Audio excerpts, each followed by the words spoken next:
mahal na mahal ko po ang Zumba. Although ngayon nyo lang po ako nakita kasi po hindi po ako marunong magsayaw. Pero asahan niyo po sa mga darating na panahon. Pag dumating po yung panahon na ako naman po ay mapagbigyan na baging ama ng ating lungsod ng Binyan.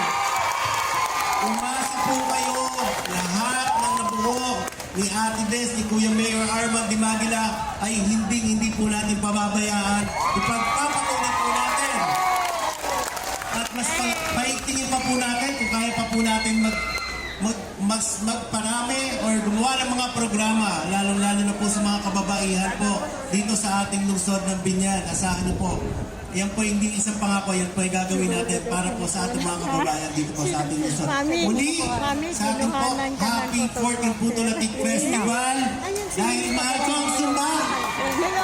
Zumba ladies. Dahil lang ko rin to si Ate Des. Dahil ito, nanay ko ito, kapatid ko lang po ito. O sige po, dahil mahal ko ang Zumba. Nakarami ka na, mami. Bibigay po ako ng 30,000 para sa Zumba ladies. Kaya na po ang bahala.